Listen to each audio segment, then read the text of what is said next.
Itong dalawa sa likod ko na ito mga kalapatids, yung dalawang na-breed natin na super off color. Ayan o, grabe. Ganda nung na-breed natin na off color dito. Pakita ko sa inyo. Ayan o. So, kita nyo yung dalawang off color na na-breed natin. So, naka-breed tayo ng isang, ewan ko, opal ba to? Ano? Hindi ko lang kung anong tawag sa ganitong kulay. Ayan, comment kayo kung anong tawag sa ganitong kulay kasi di talaga ako pamilyar sa ganitong kulay. Ayan o, ganda ng naging kulay niya. Tapos yung kapatid niya, medyo ganun, pero may pagka-brownish yung kulay niya, ayan o, solid na ibon. Gaganda nang napalabas natin. Siya si Idol Madla, nakakahanga, may mga hawak, gandang linyada. Ika'y inspirasyon kung bakit hanggang ngayon ako'y palaging kumakarera. At ang magulang niyan, doon kayo magtataka. Kasi ang magulang niyan mga kalapatids, ito. Si Batman sa yung SBR. Si Batman yung lahi nung nakay Dabercads na sobrang tulin din na ibon ni Dabercads. Ayan, shoutout kay Idol.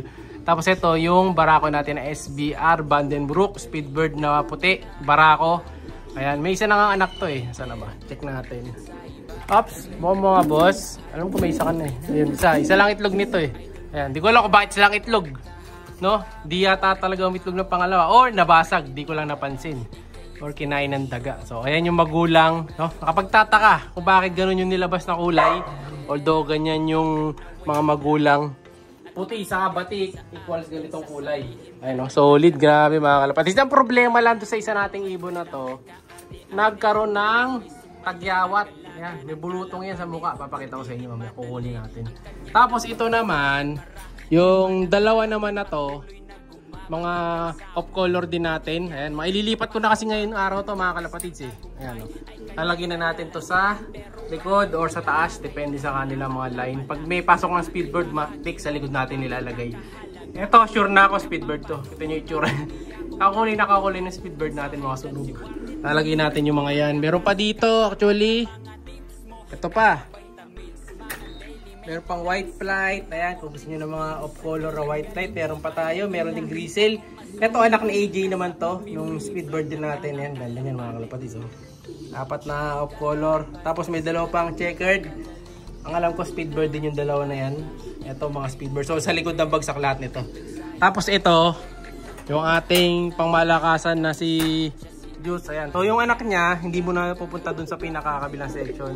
Dito muna siya bababa sa kabilang floor. Dahil yung mga nandito kasi, ito matagal na dito. So pwede na silang ilipat sa kabila para doon na sila makipagsabakan.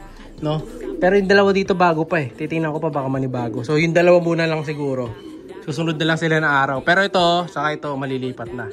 No? So nagbabawas na tayo ng mga young birds kasi kailangan ko na ilagay sa likod. Magiging crowded tayo dito. Pero ito, kunin muna natin itong off color para makita nyo. Ito mga kalapatids yung off color. Ayan o. Solid ang kulay. Problema nga, may bulutong. So kulay niya, ito. Bubukan natin. Ayan yung kulay niya mga kalapatids. Ganda ng kulay niya oh. Diba? Kulay na kulay siya na, ano tawag dito? Parang Andalusian ba yun? Hindi ko lang kung natawag. Andalusian o ano eh. Tapos semi-saddle pa. Ayan oh. Ganda ng kulay. Solid na kulay mga kalapatids. Ayan oh. Sa side view, ayun yung side view nila. Huwag nyo napansinin yung balbas ko. Basta, ayun yung kalapate. Ayan, ganda mga kalapatids. Nagbulutong lang, ayun oh. Kabulutong sa ulo.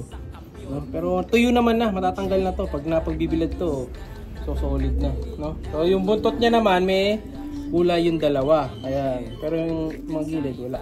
So ano siya, white flight pa. Yung maganda rito, yung sa side view. Side view, ayan siya. Ayan. Tapos sa kabilang view, ito naman.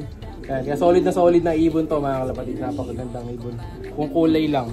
So speedbird natin to kasi may pasok na speedbird to eh. Kaya tatry din natin silang turuan. Pero ewan ko kung tuturuan ko to kasi ganda. Ngayon lang nakapagpalabas ng kulay na ganito. So maganda to para infuse ko sa mga speedbird natin na gagawin natin ganitong kulay. Kasi nakita nyo naman sa grizzle natin, di ba? Ang bilis din. Kaso nga lang ang tagal pumasok. So yun, pinasukan natin ng speedbird yung mga grizzle. Or yung speedbird natin, pinasukan natin ng grizzle kaya naging mabilis. So ito, papasukan naman natin ng ganitong kulay. Ayan. Para yung speedbird natin, assorted color na. O color pa. Para pagka sasali tayo sa mga winner take all, pwede na tayo sumali sa off color. Kasi yung mga speedbird natin, hindi sila mga off color. Ang off color lang talaga sila Batman. Kaso yung lahi nila kasi konti pa lang. Kaya ito, pinararami natin. So yung isa naman, ito naman yung isa mga kalapatids. Ayan, maganda din. So ang kulay naman ito, ayun siya. So yung kanya naman medyo brownish.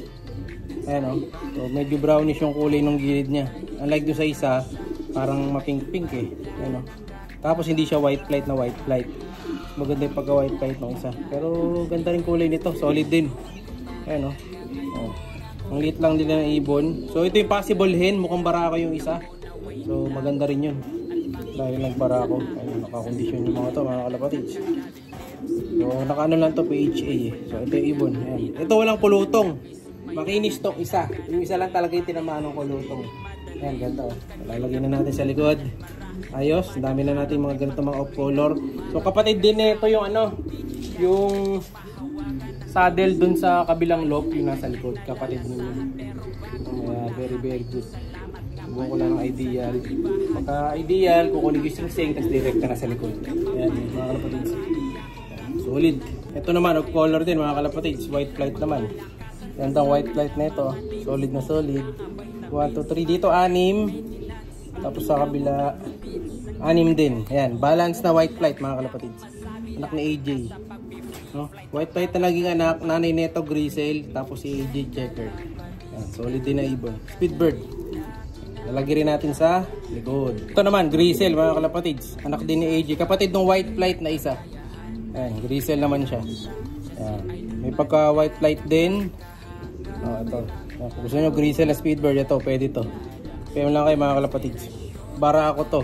Kaya kita ko naman sa size. Mas malaki yung nandun sa una nating nilagay. Ayan, Grisel. Anak na AJ. Naka-ano to eh. FTPC banded. Ayan. So, titingnan ko kung pwede na rin sali sa one low price yung iba. Kasi may kine-check pa ako eh. No, pipili tayo possible na top 3 na mapipili ko. Tapos yung entry natin sa one low price. Pero di pa sure. No? So titingnan ko kung kaya ng budget namin, saka ng oras kung kaya natin makapunta or papadala na lang natin. Pero tingnan muna natin kung kaya ng budget natin makapagpadala ng 3 birds or maghanap tayo ng ka-combine. So wait lang, baka sumali tayo yun sa one low price, yung usong one low price ngayon.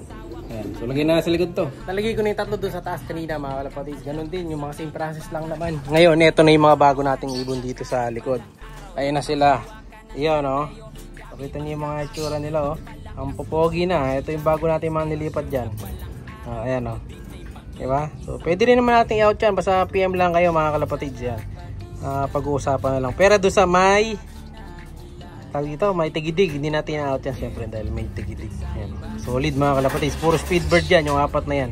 Sana maging maganda yung mga kalabasan ng 4 nating speedbird na yan. Naway makakuha din nila yung mga speed na hinahanap natin. Siya'y kalapatistang napakagaling na kinakilala.